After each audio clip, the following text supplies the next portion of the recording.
வணக்கம், welcome to my channel Shalini vlogs நண்பர்களே. இன்றைக்கி என்ன வீடியோஸ் பார்த்தீங்கன்னா,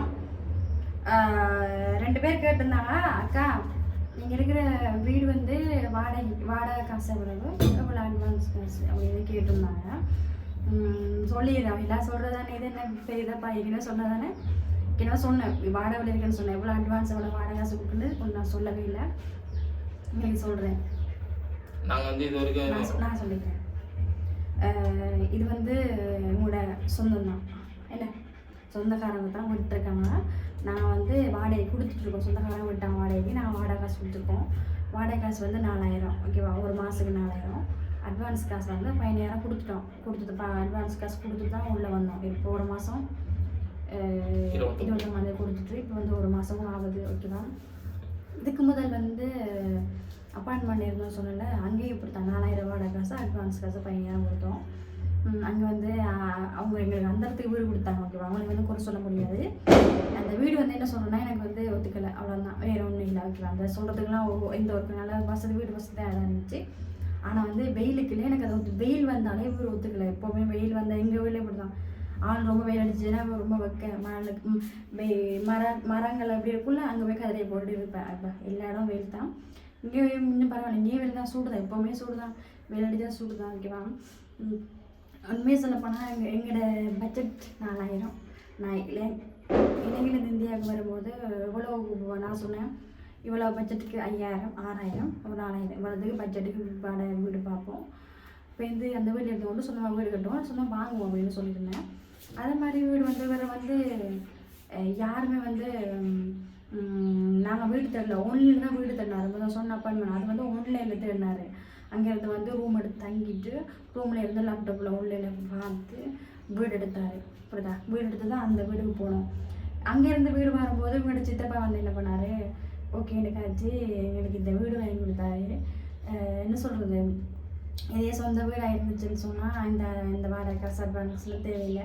அந்த 4000 நம்ம வந்து அப்படி வயிற்றுக்கெல்லாம் சமைச்சு சந்தோஷமாக இருக்கலாம். என்ன பண்ணுறது, யாருமே எங்களை ஆதரிக்கல. அதனால நாங்கள் வந்து சொந்த காலில் நிற்கணும், அவங்களுக்கு வாழ்ந்து காட்டணும் அப்படின்னு ஒரு வைராக்கியத்தில் வந்து போயிட்டு இருக்கோம்.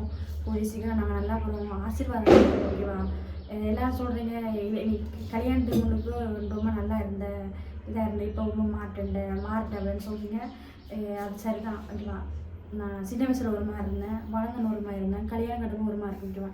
எல்லாமே நம்ம லைஃப்பில் கஷ்டப்படுறது தான், கஷ்டம் துன்பம் இன்மை எல்லாம் வரும் தான். இந்த எதுவுமே வராமல் வந்து இந்த லைஃப் வந்து கிடையாது, எதுவுமே வரும், புரியுதா. நம்ம வந்து இப்போ நான் முன்ன மாதிரி கிடையாது. இப்போ நாங்கள் வந்து குடும்பம் ஆகிட்டோம், இப்போ இந்த கல்யாணம் கிட்ட என்னை நம்பி கிருஸ் வந்துருக்குது.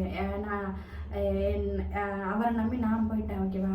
இனி என்ன பண்ணுறேன், அட்ஜஸ்ட் பண்ணி வாழ்தான் வேணும். இப்படியே இருந்தால் வேலைக்கு ஆகாது, புரியுதா. எத்தனை நாளைக்கு எங்கள் அம்மா அப்பா எங்களை வந்து வச்சு பார்ப்பாங்க சொல்லுங்கள், பார்க்க மாட்டாங்கல்ல. அதனால் யாருக்குமே இடைஞ்சல் இல்லாமல் தான் நாங்கள் வந்து வாடகை வீடு பார்க்கலாம், இருக்கலாம். அதுலேருந்து சொந்தமாக வீடு பார்க்கலாம். காசு கொஞ்சம் கொஞ்சமாக சேர்த்துட்டு நாங்கள் வந்து வீடு வாங்கணும்னு பார்க்குறோம். இடங்கள் வீடு வசதி எப்படி வீடு பிளான் போட்டுருக்கு, கிறிஸ்ட கேட்டேன், பிளான் போட்டேன் எப்படி வாங்கலாம் அப்படின்னு சொன்னார். வீடு கட்டுறது வந்து நல்லது, நல்லா பார்த்து கட்டலாம். வாடகை வீடு நம்ம சொந்த மொத்தம் காசை கையில் கொடுத்துட்டு வாங்குற வீடு வந்து எப்படி கட்டியிருப்பாங்கன்னு தெரியாது அப்படின்னு சொல்லியிருந்தாரு. நான் சொன்னேன், வீடு வாங்கி அது இருந்துட்டு அந்த வீட்லேருந்து இன்னொரு காணி வாங்கி போட்டு அதில் கட்டி வாடகைக்கு சேல்ஸ் பண்ணுற மாதிரி அப்படின்னு சொல்லியிருந்தேன். இதுவும் நல்லா ஆகிடுது. நிறைய பிளான் இருக்குங்க, துட்டு தான் வேணும், ஓகேவா. நிறைய பிளான் இருக்குது, துட்டு தான் வேணும். என்ன பண்ணுறது, போன முறை நான் அம்மாவோட வரும்போது, இலங்கைக்கு வரும்போது, இந்தியாவுக்கு வரும்போது வந்து எந்த ஒரு இதுவுமே இல்லாமல் வந்து என்ன வந்தோன்னு ஃபீல் பண்ணி போனேன்னு சொல்லியிருப்பேன் உங்களுக்கு. இந்த முறை அப்படி இல்லை, இங்கே வந்து இருக்கக்கூடிய மாதிரி எனக்கு ஓகேவா இருக்குது, ஓகேவா. இப்படி ஒரு அமையாது. ஆனால் ஏதோ இங்கே வந்து இல்லை, கடவுள் தான் எனக்கு வேறு எங்கேயும் எல்லாத்துலேயும் கொண்டு போகிறார், ஓகேவா. எந்த ஒரு பிரச்சனையும் விடாமல், எந்த ஒரு இதுலேயும் போய் நம்ம சாம்படாமல், கடவுள் தான் ஒரு கஷ்டத்துலேயும் நான் கடவுள் கை தூக்கி கொண்டு போகிறாரு. இதே போல் நான் வந்து இன்னும் ஒரு படி மேலே போகணும், ஓகேவா. என்னை அசிங்கப்படுத்துனவங்க, என்னை வந்து மதிக்காதவங்க, என்னை பிடிக்காதவங்க, என்ன ஒரு கேவலமாக நினைக்கிறவங்க முழுவதும் நான் வாழ்ந்து காட்டணும் அப்படின்னு தான் நான் நினைக்கிறேன்.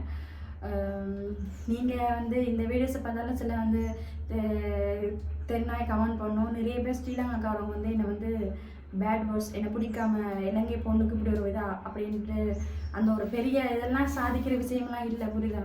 நிறைய பேர் நம்ம கமெண்ட்லேயே பார்க்குறவங்கள கமெண்ட் வந்து இலங்கை தமிழில் நான் அப்படி பண்ணுவோன்னா அப்படி தான் பண்ணி கமெண்ட் பண்ணுறீங்க. இந்தியாக்காரவங்க பண்ணுறது வேறு, இலங்கைக்காரவங்க பண்ணுறது வேறு. மேக்ஸிமம் இலங்கைக்காரவங்க தான் ரொம்ப சீப்பாக கமெண்ட் பண்ணுறீங்க. பண்ணிட்டு போங்க, உங்கள் நாட்டு போனால் நீங்களே கவலைப்படு தான் பண்ணிட்டு போங்க. ஓகேவா? நீங்கள் எத்தனையோ வருஷமாக நான் 2 வருஷமாக யூடியூப் சேனல் இருக்கிறேன். நீங்கள் என்ன பண்ணாமல் இருக்கீங்க? ஒரே நான் கழுவி ஊற்றி நான் அசிங்கப்படுத்துறது தான் மிச்சம். என் லைஃப்பை நீங்கள் அழிச்சது தான் மிச்சம். அதையும் தாண்டி நான் இருக்கேன் என்று சொல்லி எனக்கு தூக்கி விட்டது என் அம்மன் கடவுள். ஓகேவா? அது மூலிமா எனக்கு கிறிஸ் வந்தார். இப்போ வந்து எங்களுக்கு ஒரு 2 லட்சியம் தான். ஒரே ஒரு லட்சியம், எல்லாருக்கும் சொந்தமாக வீடு வாங்குற கனவு இருக்கும். ஓகேவா? கிறிஸுக்கு அந்த பொறுப்பு இருக்குது. எனக்குன்ட்டு இல்லை, இப்போ நானும் சம்மந்தப்பட்டிருக்கல. எங்கள் இப்போ கிறிஸ்ட பொறுப்பு என்ன? வீடு தான். ஃபர்ஸ்ட் ஆஃப் ஆல் எங்களுக்கு வந்து நிரந்தரமாக ஒரு வீடு இருக்கும். வீடு இருந்தால் தான் மதிப்பாங்க. ஏன்னா ஒரு குடும்பம் ஆகிட்டாலே வீடு இருக்கும். அதுக்கு பின்னாடி ஒரு சங்கதிகள் வந்து கேட்கக்கூடாது. ஏன்னா வீடு இல்லாமல் இருந்தீங்க அப்படின்னு கேட்கக்கூடாது. ஸோ அதனால தான் நாங்கள் வந்து ஃபஸ்ட்டு ஒரு வந்து பிளான் வந்து வீடு தான் பற்றி பிளான் பண்ணியிருக்கோம். வேறு வீடு இல்லாமல் வேணாலும் பிறந்து வளரலை, வீடு இருக்குது. புரியுதா? எல்லாம் எதுவும் வேணாம், எனக்கு எதுவுமே வேணாம். நான் உழைச்சி பொன்னாடியை காப்பாற்றுறேன் அப்படின்னு சொல்லி என்னை கூப்பிட்டு வந்துட்டாரு. இதுவும் நல்ல ஐடியா தான். நாளைக்கு அதை கொடுத்துட்டு ஒரு பிரச்சனை வரக்கூடாதுல்ல. நான் உழைச்ச வாசல நீ வாழ்கிற தீங்கிறாடு வரக்கூடாதுல்ல. அதனால் வந்து பேசிக்காக சொல்லப்போனால் வீட்டில் வந்து பிரச்சனை ஒரு அவங்களால எனக்கு வரப்போ என்னால் அவங்க வரக்கூடாதுன்னு சொல்லிட்டு தான் நாங்கள் தனியாக வந்திருக்கோம். ஆனால் நாங்கள் நல்லா இருக்கும்போது கூட எங்களுக்கு யாரும் தேவையில்லை. கஷ்டத்தில் உதவாதவங்க எப்பவுமே சந்தோஷத்தில் தேவையில்லை. அப்படின்ற மாதிரி நாங்கள் இருக்கோம். கூடி சீக்கிரம் லைஃப்பில் நல்லா வரும். ஓகேவா? இப்போ வந்து இலங்கைக்கு வந்து 1 மாதத்தில் கொஞ்சம் வந்து தெரியாத அனுபவங்களில் நிறைய பட்டுட்டோம். அப்படி இந்த நிறைய காசுகள் வந்து இந்த மரக்கறிகளுக்கு இது பண்ணோம், அது பண்ணோம். விலக்கூண்ண கடைகளுக்கு போயிட்டு திங்ஸ் எல்லாம் அப்படி பண்ணி இந்த காசை கொஞ்சம் இதாக்கினோம்.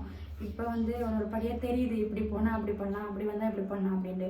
மரக்கறியெல்லாம் வந்து நாங்கள் 1/4 கிலோ 40 ரூபா கொடுத்து வாங்குவோம். 20 ரூபாய்க்கு வந்து 6-7 தக்காளி பழம் கொடுக்குறாங்க. இப்போ 10 ரூபாய்க்கு ஒரு நாளைக்கு 4 தக்காளி காணும். ஏன்னா வந்து தக்காளி வந்து பழுவும். மிரிச்சிருந்துச்சுன்னு சொன்னால் வைக்கலாம், இது இல்லைன்றபடியாக ஒன்றும் பண்ண முடியாதுல்ல. இப்போ இந்த மாதம் பட்ஜெட் வந்து நம்ம கம்மி பண்ணியிருக்கிறோம். பார்ப்போம், கூடிய சீக்கிரம் நாங்கள் வந்து லைஃப்பில் முன்னேறிடுவோம். இப்படியே இருக்க போகிறது இல்லை. தூட்டட்டும் போட்டட்டும் மாதிரி நாங்கள் போயிட்டுருக்கோம். இதுதான் எங்களுடைய இது. நீங்கள் கேட்டது அட்வான்ஸ் காசு 15,000 அட்வான்ஸ் காசு கொடுத்துட்டோம். 4,000 வாடகை மாதம் கொடுத்துட்டு இந்த மாதத்துலேருந்து ஸ்டார்டிங் இந்த மாதத்துலேருந்து கொடுத்துட்ருக்கணும். 11 மாதத்துக்கு போட்டிருக்கோம் அக்ரிமெண்ட் எனக்கு சாகிறதுக்கு. 11 மாதத்துக்கு கொடுத்து இங்கே இருந்துட்டோன்னா நாங்கள் வீடு சேல்ஸ் பண்ணி போயிடுவோம், வேறு வீட்டுக்கு போயிடுவோம். இல்லாட்டி சொந்தமாக கூட வாங்கிடுவோம். ஓகேவா? வேறு என்ன சொல்கிறதுக்கு ஒன்றும் இல்லை. பிடிச்சிருந்தா லைக் பண்ணுங்கள், சப்ஸ்கிரைப் பண்ணுங்கள், முடிஞ்சளவு சப்போர்ட் பண்ணுங்கள். ஏதாவது உங்களுக்கு ஏதாவது ஐடியா எதுவும் சொல்லணும் அப்படின்னா கமெண்ட் பண்ணுங்கள். நான் அதுக்கு இந்த மாதிரி வீலாக் வந்து போடுறேன். ஓகேவா? வேறு சொல்ல போறியா கிறிஸ்? இல்லைம்மா, அதெல்லாம் சொல்லிட்டு ஓகே பாய். மறக்காமல் லைக் பண்ணுங்கள், சப்ஸ்கிரைப் பண்ணுங்கள். Okay bye.